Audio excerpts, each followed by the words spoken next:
I think for the Iranians, as for a lot of other authoritarian regimes, including conceivably even the Russian, this has to be very scary.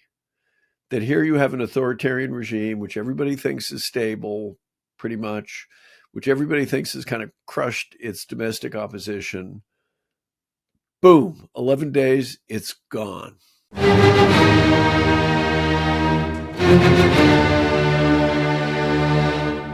Welcome to Shield of the Republic, a podcast sponsored by the Bulwark and the Miller Center of Public Affairs at the University of Virginia. I'm Eric Edelman, counselor at the Center for Strategic and Budgetary Assessments, a non-resident fellow at the Miller Center, and a contributor to the Bulwark.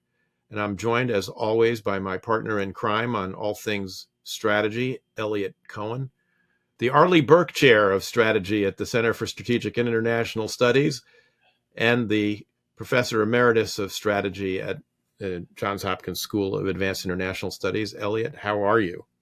I'm doing just fine. We had a family celebration. We have a new grandson who was named today. It was also a circumcision. And I guess I'm here to tell you that anybody who says that a shot of whiskey after something like that to steady your nerves doesn't work, doesn't know what they're talking about. Mazel tov. Congratulations on that. That's great. Lot to talk about this week. A lot of developments. We talked about some of them last week, but things have moved very quickly, particularly in Syria. There is a lot to be concerned about, of course, for the future of Syria. But I, for one, do not lament the passing of the Assad regime at all. And I think the pictures of the jubilation of the Syrian public that's been liberated from this rapacious, kleptocratic, corrupt, brutal regime. That they tell you everything. You need to know now whether Syrians will be able to continue to maintain some kind of a free society in the wake of all this. That's another question. But how did this happen? Why and now? And let's talk about who the biggest winners and losers are in all this. Sure. So I do have a piece in the Atlantic on this that I kind of pumped out overnight, really. Here's the first thing I would say. This was a surprise. And we always need to remember that. I have been so struck as I observe international affairs over decades now that we are shocked and surprised by all kinds of things, but we very quickly normalize it, and you very quickly lapse into we knew it all along, or we should have known it all along, when actually you can't know it all along. And I think there's a terrific lesson in intellectual humility that we can take out of this. Having said that, let me be immodest. Not that I made any predictions about this. It never would have occurred to me to do so. One point that some of my friends who are much closer Syria watchers than I have said is, look, the Turks prevented the Syrians and Russians from wiping out Hayat Tahrir al Sham. So these were the fundamentalists who controlled Idlib. That they wanted to, and the Turks said, no, you don't. And now there are differences among Turkish experts, including our friend Henri Barkey, who we should get on board, who he thinks the Turks don't really control HTS. I have other friends who are also, been quite deeply into that world, say, oh, yes, they do. I have no idea what the answer is. I mean, the Turks definitely control the Syrian National Army, I guess, which is their surrogate, and is completely a proxy. And while this is going on, they're going out trying to kill Kurds. My guess is that there's a complicated relationship here. I mean, it's the head of this Al Jolani is from the Golan, hence Al Jolani, and he does seem to be a Syrian nationalist. People will say, as the leopard changes spots. I mean, after all, the guy was originally in Al Qaeda in Iraq and then ISIS, and he broke with them. And nobody knows. I do think what you've seen here, though, and then I'll throw it back to you, is for years, the Syrian civil war has been static. The lines haven't really moved. And HTS clearly spent a lot of time, whether with under Turkish direction, certainly with Turkish help, training, preparing, professionalizing, thinking things through, and then broke through. And one of the things I said in the piece is, if you were to look at the International Institute for Strategic Studies military balance, which is kind of the Bible of references on armed forces, you'd looked at it the day before this offensive kicked off 2 weeks ago, you would say, okay, yeah, the Syrian army has lots of problems, but it's 130,000 troops and airplanes and tanks, and there are 4,000 Russians, and there's maybe 5,000 Hezbollah, and there are all these other Shia militias, and HTS is 10,000 guys with, maybe a couple of tanks here and there. You would have said, well, there's no way that, they're going to end up in Damascus in less than 2 weeks. And I think it's a salutary reminder of just how important planning and morale and discipline and organization and leadership are. And it's clear that the Syrian military was really sort of an empty shell. Was also, I think, the other two other things that come out of it is, how could this have happened? I think it could not have happened without two things. One, the Israelis smashing Hezbollah, really crippling it. Because Hezbollah is really, that was the organization that really had turned the tide in the civil war. And the other is the Russians having already pulled out a lot of their forces and their capabilities, I would say. So they couldn't really help the Syrians in the crunch. Yeah. And so this thing just comes crashing down like a house of cards. But don't believe anybody who said they saw this coming. They're lying to you. Right. No, I agree with all that. I'd make a couple of other kind of observations, which is that I tend to sort of agree with Henri, which is to say the Turks have certainly facilitated this.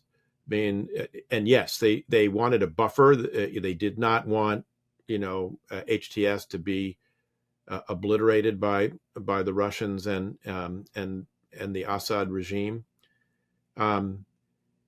Erdogan was trying to reach out to Assad, actually, like the Emiratis and the Saudis and the Biden administration until about a week ago, to normalize Assad. Because, as you say, there was this sort of seeming stable equilibrium in the civil war. Nothing much had changed for a couple of years.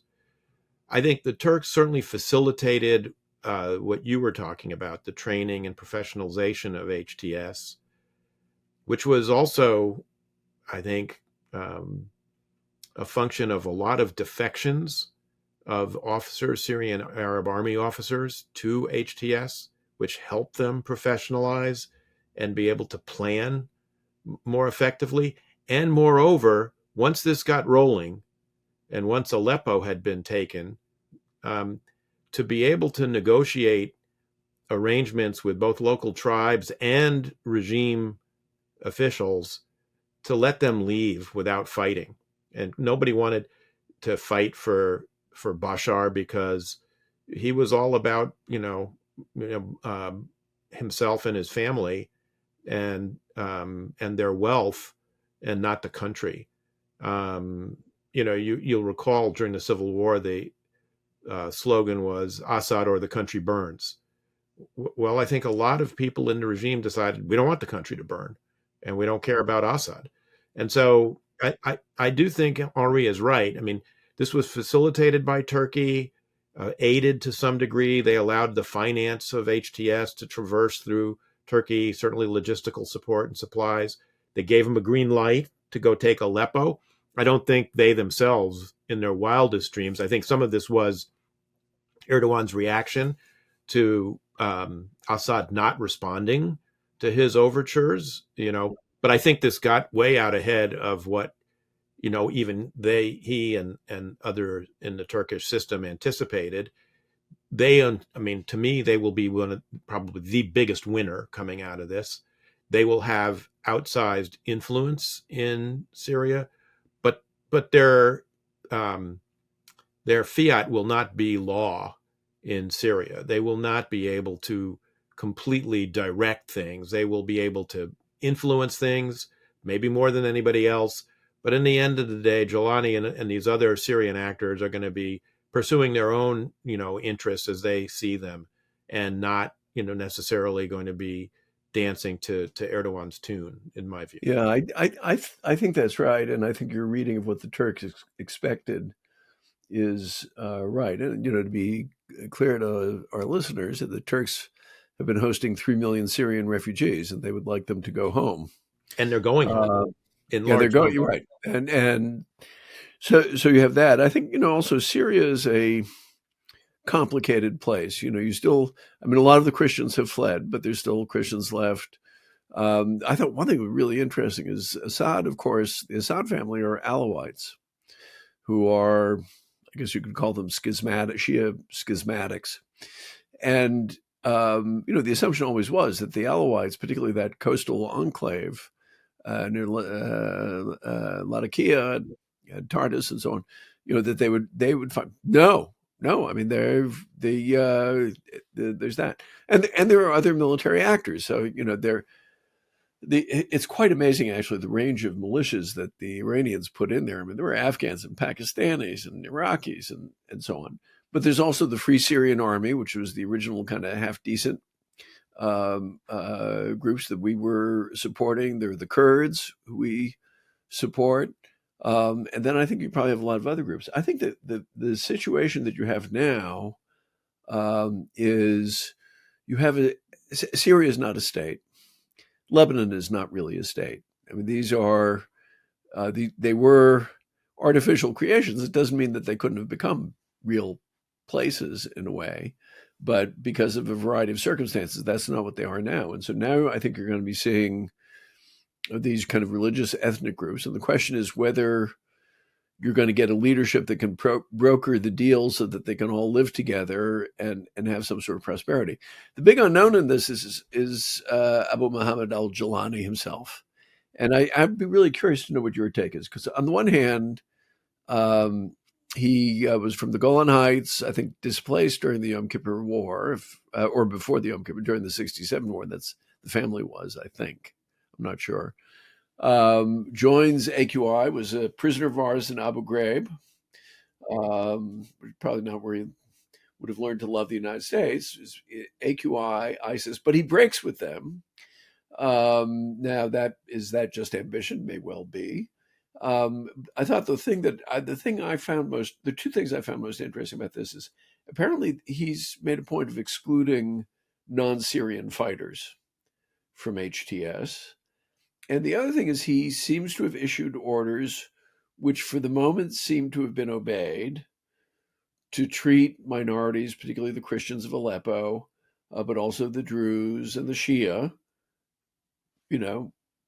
reasonably respectfully, and that seems to be more or less obeyed, which reflects a certain degree of discipline. Now, is this all taqiyya? Is this masking stuff, and then the fangs will come out later on? I don't think anybody really knows that, but I would be curious to know what your instinct is. I'll just throw in my 2 cents on this, and again, I'm quoting a friend of ours, Michael Weiss, who's said, "Look, Syria is just a really complicated place. Yeah, Aleppo and Damascus are not Kandahar and Jalalabad, and it's a very diverse place. You will have other players, and the Israelis will certainly be players.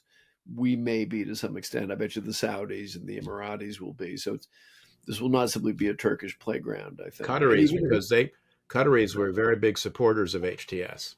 Yeah. So I don't know. So let's talk about Jolani, but then I think the big conversation is really, okay, what does this mean for Iran? Yeah. What does it mean for Israel? What does it mean for Russia? Yeah.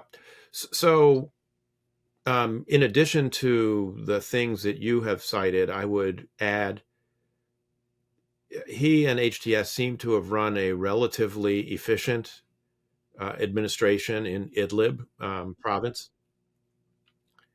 Although pretty, I think it was not, I mean, I wouldn't call it a liberal democracy either. I mean, but the trains were running more or less on time.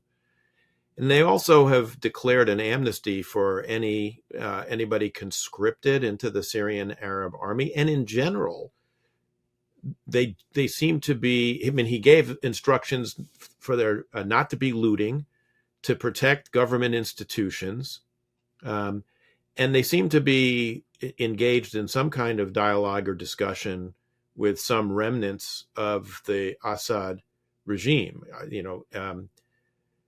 Now, I would be astounded, if there are not some, revenge killings. I mean, all you have to do is see the videos of what's going on, at Sednia prison, which was the notorious, Ba'ath prison that, people disappeared into for, in many cases for, decades.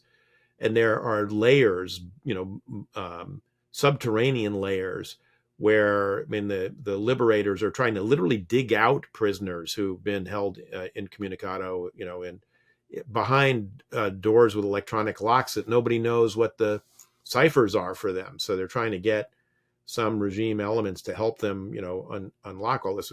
In that kind of environment, it would be astonishing if they're not, some revenge killings and some cries for retribution, against regime elements. But so far, he seems to be, saying all the right things. Now, one could point out that, and there have been comparisons, I should say, to the Taliban. That is to say that they are Islamic, and Afghan nationalists, and Jolani is the same thing, a Syrian Islamist nationalist. It's worth pointing out that, of course, before, August 2021, the Taliban was promising to respect the rights of women, let them go to school, all of this stuff. And of course, as soon as they got into power, all of that went away. So I think a healthy dose of skepticism is in order. I would,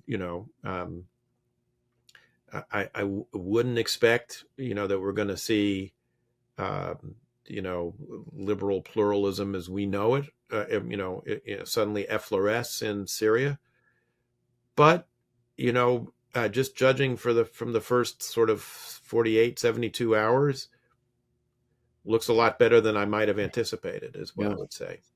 Yeah, I think that's right. There is one other thing here, which is there is a remnant, an ISIS remnant in central Syria that remains active.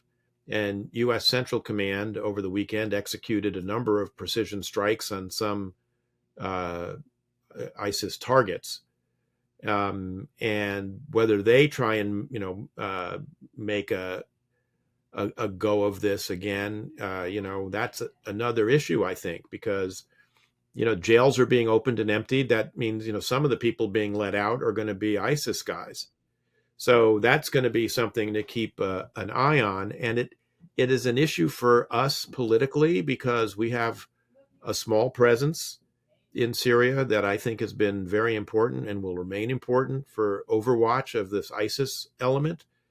And people will recall in the first Trump administration, he tried to withdraw all those guys on a couple of occasions, was stymied by the deep state, if you will.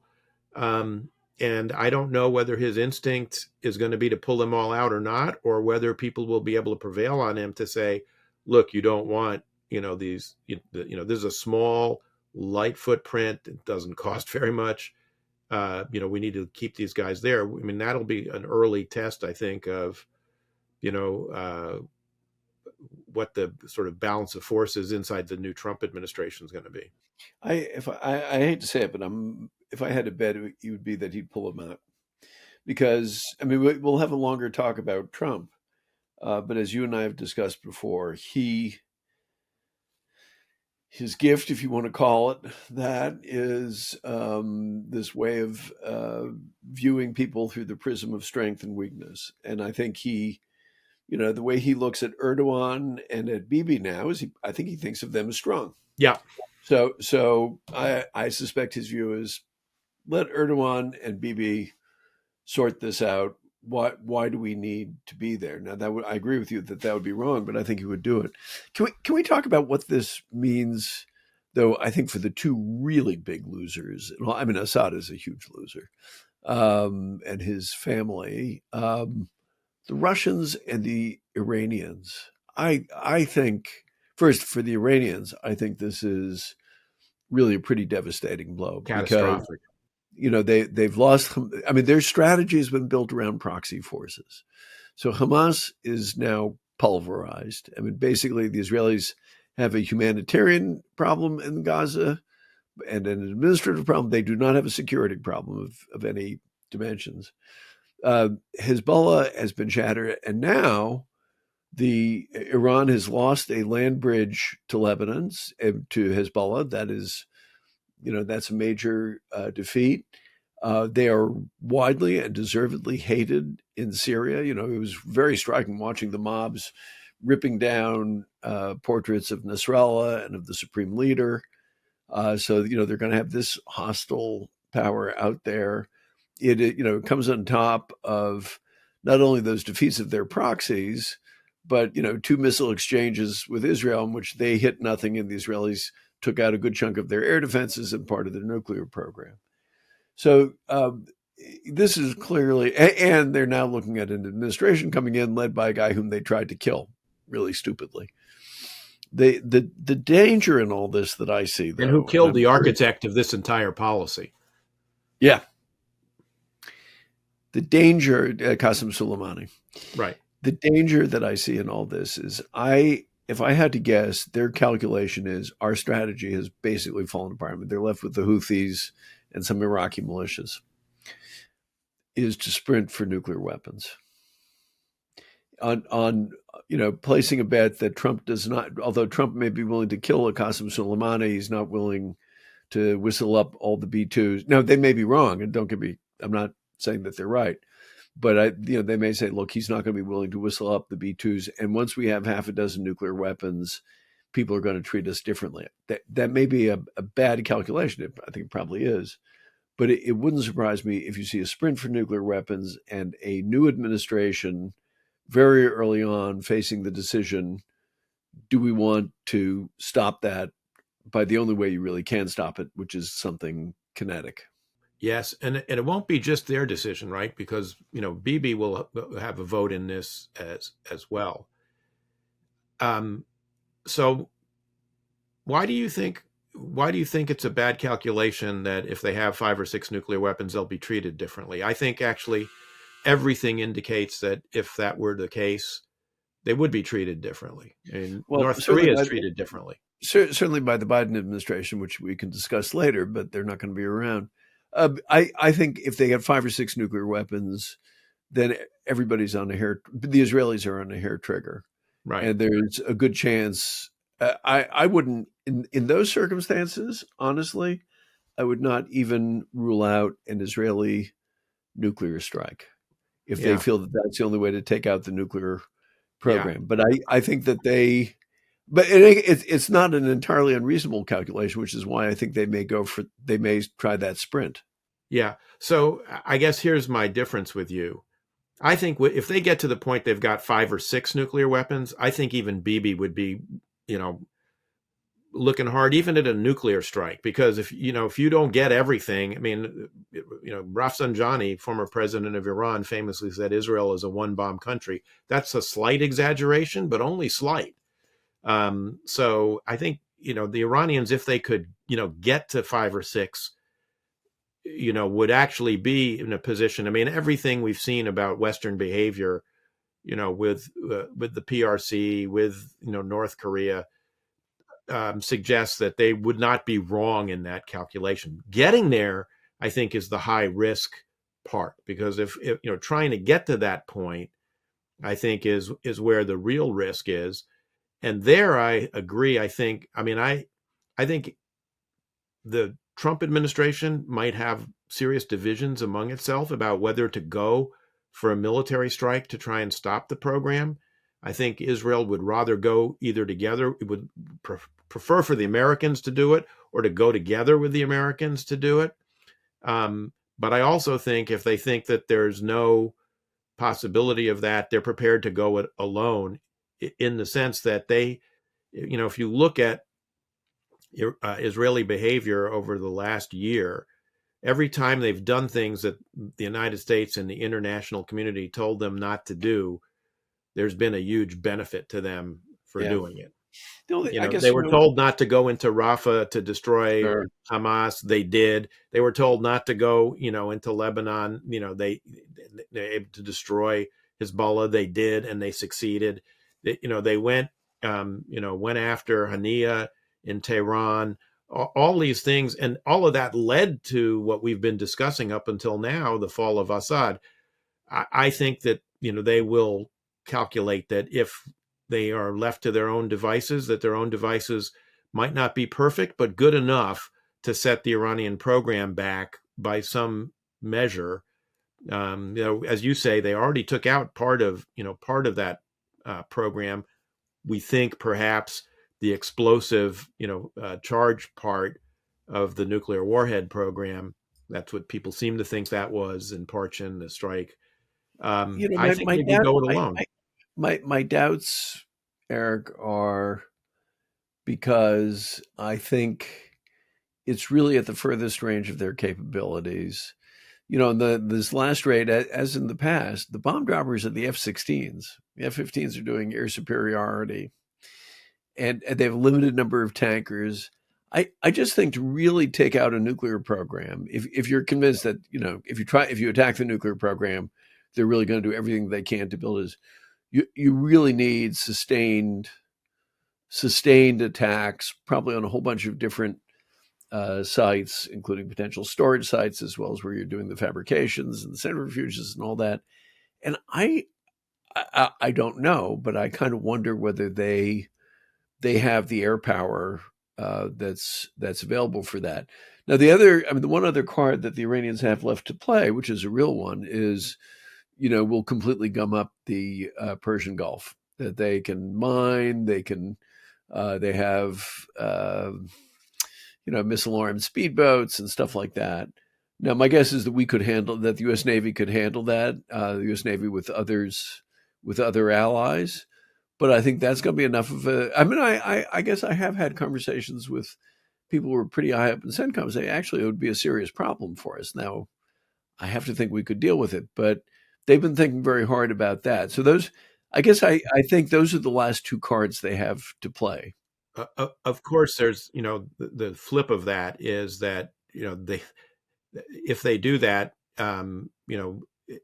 we with our Gulf partners can also shut down their ability to export oil, which would be a huge blow to their economy and make it very difficult for them as well. So there's a double-edged sword to that. I mean, the other option that the Iranians have, and then I want to turn to the issue of people's reputations here. I do want to talk about Russia for a second. Yeah, we got to talk about Russia. Reputations. But the other option for the Iranians, and President Pezeshkian seems to be leaning that direction, is let's get Trump involved in a negotiation because he thinks he can do a deal. And let's get him involved in like an endless negotiation, and meanwhile, maybe get some sanctions relief as part of it. And then we just drag it out, for as long as possible. And I think that's a real possibility. I think that's the other alternative for them. The other, and one of the reasons why they may be particularly motivated to do that is I would suspect that the Trump administration will tighten up the sanctions, which had been their approach in the first Trump administration. So make their lives a lot more miserable. Last thing I'd just say on the Iranians, and then move to the Russians. I think for the Iranians, as for a lot of other authoritarian regimes, including conceivably even the Russian, this has to be very scary. That here you have an authoritarian regime, which everybody thinks is stable, pretty much, which everybody thinks has kind of crushed its domestic opposition. Boom, 11 days, it's gone. And they have to be thinking, okay, when the supreme leader dies, or because they're also sitting on a population that doesn't like them very much. So what the consequences of that are. I mean, I think it probably makes them more tractable internationally, but also more paranoid and repressive domestically. Absolutely, I think they're terrified of the domestic ramifications of all of this, and that also goes for the Russians. By the way, since we need to talk about the Russians. This is Putin's literal worst nightmare.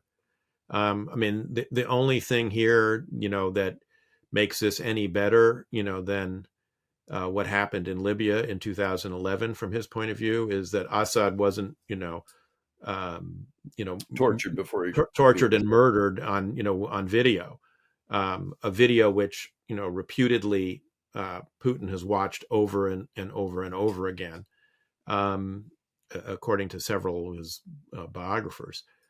So yeah, this is, the whole motivation of Russia, the Russo-Iranian intervention in 2015, was to prevent a color revolution, quote unquote, from taking place in Syria and taking a key Russian ally, off the board. This obviously, is a disaster. Assad will live in, I'm sure he's got tons of money squirreled away that, he and his family can live on quite nicely in Moscow, but they won't be able to buy all that much there. So, that's the positive side. But for Putin, this is, kind of catastrophic from that point of view. It's a psychological blow to him. It's a reputational blow to Russia. One of the things that the Russians and Iranians have trafficked in for the last almost decade now is the Americans abandon their friends. Look at what they did to Mubarak, but not us. We stick with, our murderous clients, no matter how horrible they are. Well, that's sort of in shambles now.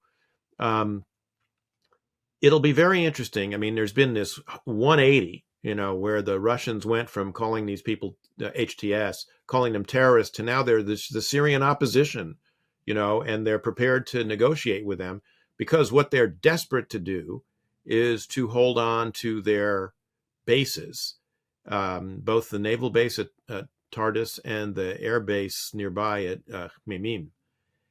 These bases are absolutely crucial, not just for Russian naval presence and operations in the Eastern Mediterranean, but logistically for the support of the Wagner Group remnants, now rebranded,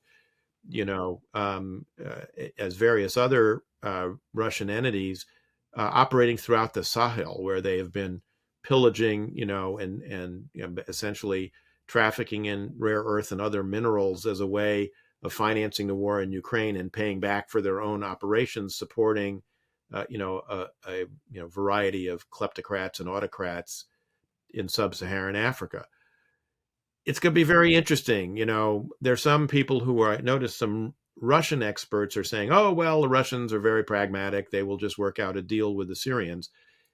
And so far, there seems to be some evidence for that, which is that Jolani, among the other things that he's decreed, is that the Russian bases not be violated, and that the Russians be treated without hostile intent by his forces.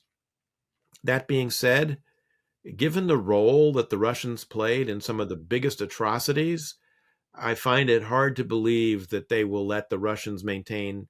Maybe they'll let them maintain some kind of, skeleton presence, but I can't believe they're going to have the kind of presence that they had in the past. I could be wrong.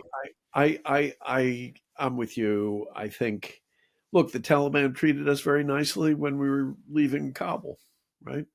They had a security perimeter, and they weren't the ones shooting at us. So I don't put any stock in that. No, I'm with you. I think given what the Russian record in Syria is, they'll want them out. I think also, if you're a future ruler of Syria, do you really want to have a Russian base there from which, who knows what kind of mischief they will get into. And then I think if you just look what's been going on at those bases, they've flushed all the ships. Right.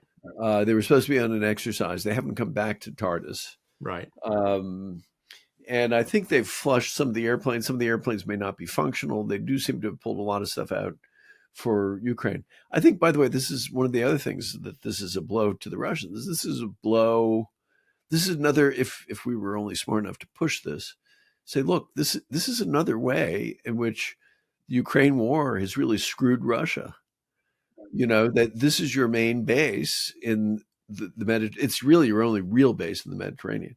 Now, the thing is, they do have some use of some airports in Libya, and they've been trying to get port rights in Tobruk. because they've been supporting Khalifa Haftar, who's the kind of rogue general who runs about 2/3 of Libya. But even there, one thing that I found myself thinking about is, so this is another one where it's the Turks versus the Russians. I mean, the Turks support the official government, which is in the West. The Russians support Haftar. The Turks have a much longer history in Libya. We tend to forget that. I mean, Ataturk, Mustafa Kemal, cut his teeth leading Libyans against the Italians. So even under Gaddafi, who was more or less a Soviet client for a long time, the Turks have had a lot of investment and particularly construction business in Libya. So yeah, you're absolutely right. And in any case, the kinds of investments that you need to really build a serious basing infrastructure, that's not something you do overnight. And I suspect that what they'll try to do is try to recreate something like what they had in Syria and Libya, but I'm not clear they have the money, not clear they have the military resources. But like I said, I will be surprised if they really retain much of a presence at all there. I mean, if I was Jolani, I would want them to leave nicely. I wouldn't want to massacre them on the way out, but I would want them the hell out of there, because also, the other thing is this is the Alawite enclave. And if, in the future, the Alawites are getting a rough time from Sunni Muslims, the natural game to play is, you bring in the Russians, and I don't think they're going to want that. So the Russians and the Iranians, big losers. Let's just parenthetically, and then let's move to, I want to hear your war stories from the Reagan Defense Forum. Well, I didn't get to go this year, unfortunately. Back and hip issues kept me from going, but I do want to talk about later on about the survey that the Reagan Institute did for the forum. But I think we should talk about, and it certainly goes to some of the comments that were made at the Reagan Forum by Secretary Austin and Jake Sullivan, and of course the comments the president made. I mean, Americans are to some degree a beneficiary of what's happened as well in Syria. But I was struck by what I would call the reputation polishing that President Biden and Jake were engaged in yesterday, when they said, Ukraine and Israel are stronger today than they've ever been. Russia and Iran are weaker than they've ever been, and that's thanks to the support that the Biden administration gave to Israel and to Ukraine. Now, it is certainly the case that the Biden administration gets some credit, in my view, for the support that they provided, but this seems to me to be kind of an inversion of the reality, which is that it is the Ukrainians and the Israelis who deserve the bulk of the credit for what has happened. And you and I have been in an administration that was walking out the door. Reputation waxes and wanes, and I want to come back to other who else's reputation waxes and wanes here for some of the events we've seen both in Syria and in Ukraine. But the idea that the outgoing administration is going to shape that very much, I think, is an illusion. Oh, it's more than an illusion. I've seen, and I'm sure you've seen even more than I have, this delusion that people who've been high up in government have after a while, when they've been breathing the rarefied air and spending too much time being chauffeured around in black limousines and going on special airplanes, that they can somehow shape how historians are going to view their tenure in office. Legacy. Now, yeah. I mean, anybody who studies history in any depth knows that's ridiculous. There's no way that you can control that. Just concentrate on doing your job, and the historians will say what the historians will say. But this administration, and I have to say, Jake Sullivan in particular, I think has really succumbed to that quite a bit. He's giving all kinds of speeches which are pretty clearly intended to show what geniuses they are, and they're not. I think their record on foreign policy is at best mixed. I think you and I have properly given them credit for the kind of warning on Ukraine and for putting together a coalition and doing some level of armament, although not nearly enough, and for standing with Israel initially. But in all other respects, the Afghanistan was a debacle.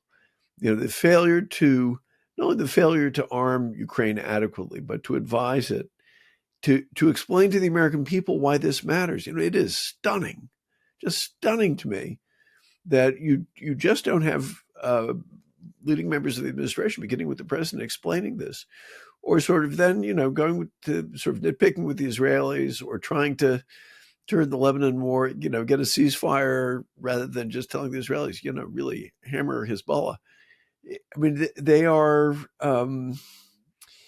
they're very clever people. I believe Hillary Clinton said Jake Sullivan is a once in a generation talent, but I think they're strategically inept. And the reality is, if Israel and Ukraine had listened consistently to the advice they were getting from the administration, we wouldn't be anywhere, near the situation, right, we're in. Russia wouldn't have suffered as many casualties as they have, in trying to, mount these assaults on, places like Bakhmut and Avdiivka, where they were bled out by the Ukrainians.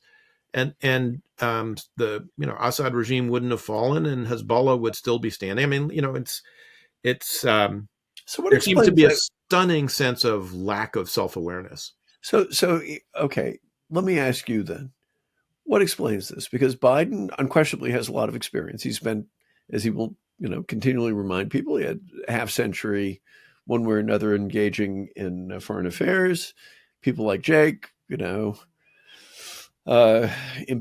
impeccable pedigree in terms of advanced degrees from all kinds of elite institutions, and they're hardly alone. So what explains that? I mean, I've got my theory, but I'm curious to hear yours. Well, in the case of Biden, my former boss, Bob Gates, famously said in his memoir that Biden had been, wrong about pretty much every foreign policy issue, in his career.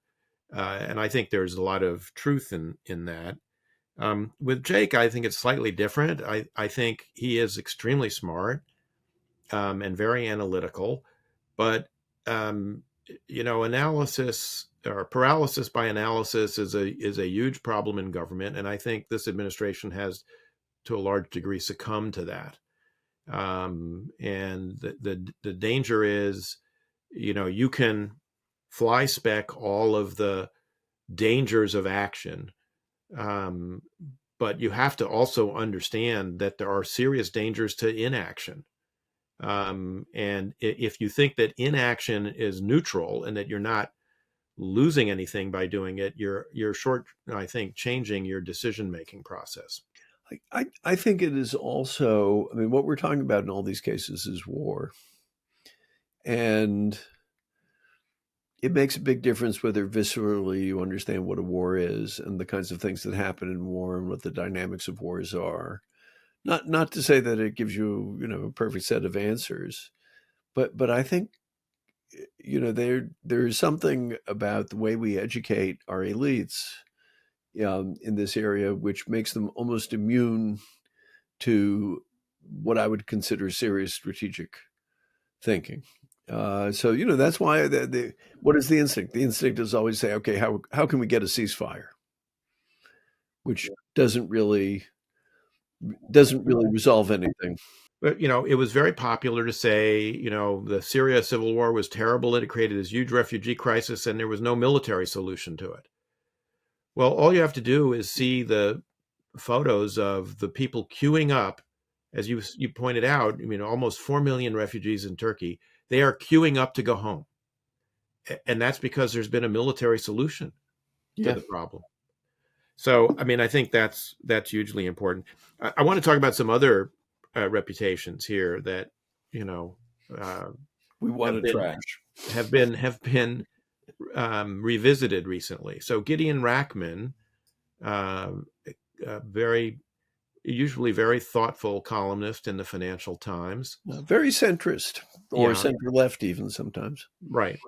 had a recent column in the Financial Times in which he says, looking back on it, this was before Assad had fallen, but while the HTS kind of move was underway, he said, looking back on it, the Obama administration doesn't look very good in terms of its national security policy. When you think about the failure to enforce the red line, the failure to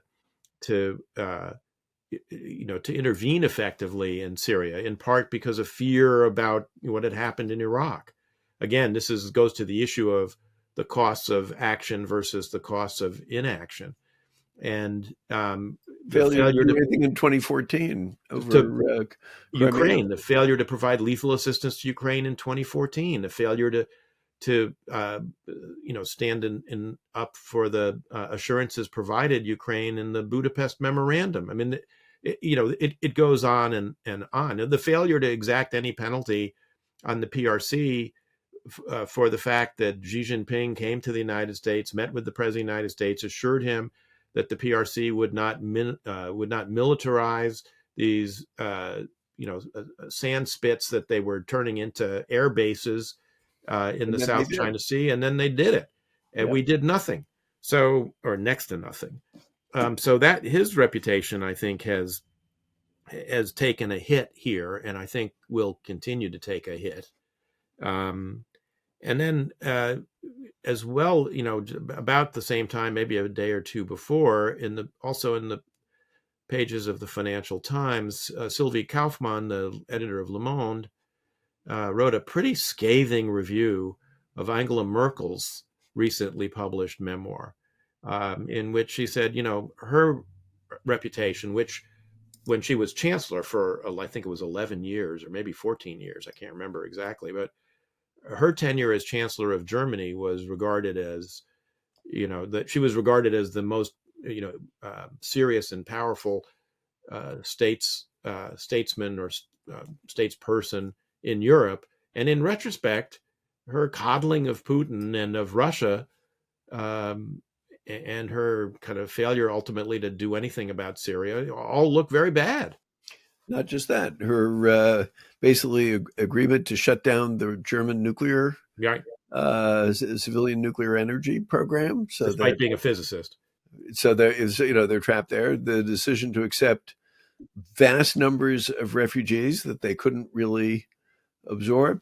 And of course, it wasn't just in Germany that she had this glowing reputation. I mean, my own university gave her an honorary degree, and I remember how she was received as a statesman.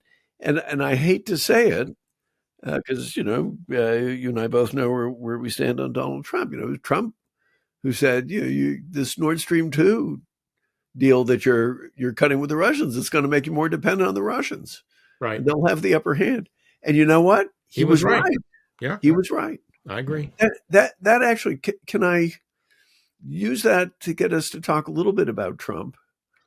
I mean, I completely agree with you on. I've had a pretty dark view of Obama foreign policy, and I agree with the same thing about Merkel.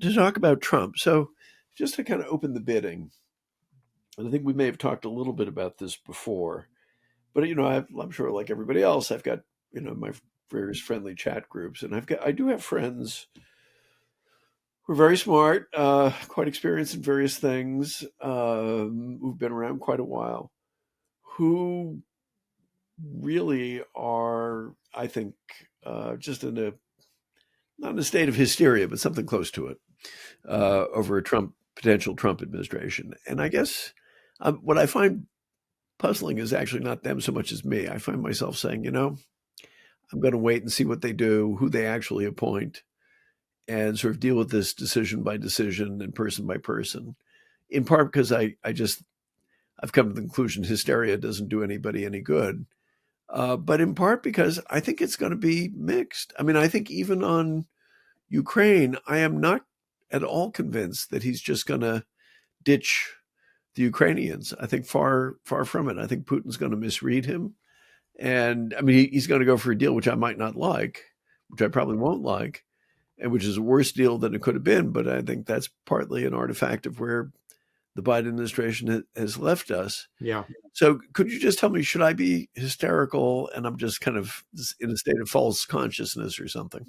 Well, neither. I mean, hysteria, I agree, doesn't help us at all. And I'm not sure what false consciousness really is. But anyway, I would. I know it when I see it. Yeah. Right. I would say this. Look, there are some profoundly bad, I think, instincts and impulses animating Trump and many of the people around him. And in particular, I think the sort of isolationist, xenophobic, paranoid view of many of the people around Trump, including the vice president-elect and Donald Jr. and Tucker Carlson. And I think these are very dangerous kind of set of ideas that are swirling around him. He's very susceptible to that. There are also other people, obviously, though, like Mike Waltz and Marco Rubio, who are going to play an important role here. Scott Bessent, who would be the Secretary of Treasury. Perhaps Keith Kellogg as the Ukraine negotiator, although I'm not 100% sure. I think we'll have to see about that one. But I do believe this, which is, whatever else you want to say about Donald Trump, he sort of understands strength and weakness and how to manipulate both. And he has said, publicly over the weekend, Russia and Iran are very weak right now. And so I think he understands almost instinctively that he has an upper hand in dealing with these adversaries. And so I'm open to the possibility that it might not be as bad as I fear it will be, and I'm prepared to to give them a chance to screw up before I judge ahead of time that they have. Yeah, I guess I agree with that. The only way in which I qualify my own view on that is, some of the appointees are truly dreadful. I mean, Yeah. Hegseth, Gabbard. I mean, there's course. there's just no excuse for that. On Trump and Putin, though, I think one thing that's really interesting. So I have a hypothesis, which is worth what you pay for, that Putin is going to misjudge his relationship with Trump. I think Trump genuinely sort of looked up, when I suspect Trump did not expect to become president in 2016. He suddenly becomes president. He doesn't really know anything about foreign policy. He looks up to Putin as a tough guy who kills people, and he thinks that's a sign of being a tough guy. And I'm sure Putin, as a good KGB officer, sort of understood that, manipulates that, and so forth. I think people make a mistake, though, if they straight line between the Trump-Putin relationship of 2016, 2017, and what's likely to be the Trump-Putin relationship of 25, 26. Because, as indicated from our conversation about Syria, I think he thinks Putin's Putin may be a bit of a loser. I mean, he's lost his position in Syria. He pointed that out. He launched this war, which was supposed to last 3 weeks. It's lasted 3 years. And Trump does say, they've taken 600,000 casualties, and 2 new countries joined NATO, and he's sort of a vassal of China. So and at the same time, I doubt that Putin will fully appreciate that the psychological balance has shifted. I mean, I think he's living in a pretty rarefied atmosphere where there aren't people who are going to contradict his views of things. So I wouldn't be surprised if they actually bump heads more than either of them is expecting. I think that could well be true. We're running out of time. I do want to address one thing before we wrap today, Eliot, which is last week, some of our listeners on the Bulwark website posted some comments that were critical, and it was a fair criticism. The criticism is that you and I are constantly talking about the need for higher defense spending, and arguing that if only Joe Biden or some other American political leader would make the case to the American people that we need this, it would happen, and that seems to fly sort of in the face of our contemporary politics. And so I think it's worth kind of addressing that criticism. And here's what I would say, and I'm anxious to hear your view of it. I would say first that it is certainly true that there has been I would say it's a cacophony on both the right and left of voices saying the United States has, is exhausted and played too large a role in the world. We need to pull back. There are different reasons for it on the left and the right. I mean, on the left, it's because we're an evil force and we do damage around the world whenever we try to do stuff. On the right, it tends to be the rest of the world is evil and we don't need to touch it because it'll only corrupt us if we do. And we have our own problems we should be spending money on. Both sides think that. But having said that, I don't think that is the majority on either the center left or the center right. I think that Ukraine has powerfully concentrated people's minds on the real threat that Russia continues to represent. And I think increasingly there's been a bipartisan consensus on the threat that China represents. You see it also in Europe, where I think Europeans are more and more concerned about China. And there's some very interesting results from a survey that the Reagan Institute did. I mentioned it earlier in the show for this annual Reagan National Defense Forum held out at the Reagan Library in California. And here's what some of the key takeaways from the survey say. 79% of respondents want the U.S. to spend more on the military. That which is a super majority. That's 89%, by the way, of Trump voters. 57%, including 61% of Trump voters, believe the United States should be more engaged and take the lead on the world stage.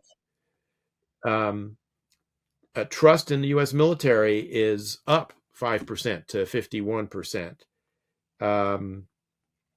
61% believe the U.S. military should be large enough to win two simultaneous wars at once. So I think there really is, notwithstanding all the noise we hear in the political system, support for all this. But in our system, unless it's articulated at the national level, usually by the president and or his surrogates, it's obviously can't be turned into successful policy. And I think that's what's been missing across multiple administrations of both parties. I'm very hard to improve on that. I think that's absolutely right. I think, my general view is the American people have a lot of common sense and, sort of halfway reasonable gut instincts. But as you say, it requires the old-fashioned art of rhetoric. And, if there are a number of things you can fault Biden for. One is he just has not delivered speeches where he's explaining to the American people, this is why we need to do these things. And he doesn't have surrogates who can do it for him either. Now, I'm not sure that Trump will do it. I'm not sure Rubio will do it. But that's what there has been a crying need for. And we, in a way, I hate to say it, but we haven't really had that since Reagan. Reagan was the last political leader who could eloquently lay out to the American people, this is why this matters. And it's part of leadership in a democracy to have politicians who can do that. So I hope we get some. I do give Bush 41 some credit for making the case for the war in the Gulf. Yeah, okay.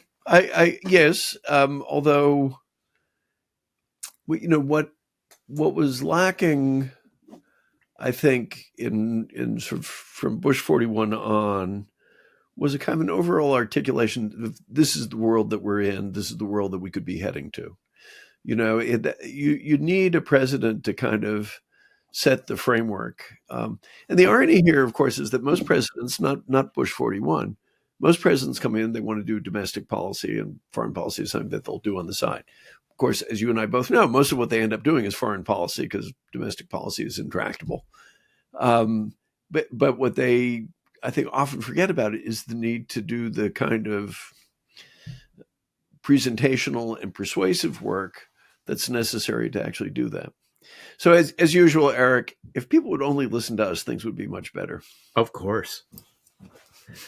That'll have to do it for this episode of Shield of the Republic. We'll be back next week with a special guest.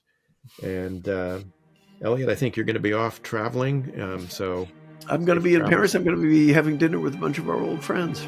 Please, give them my regards. Will do.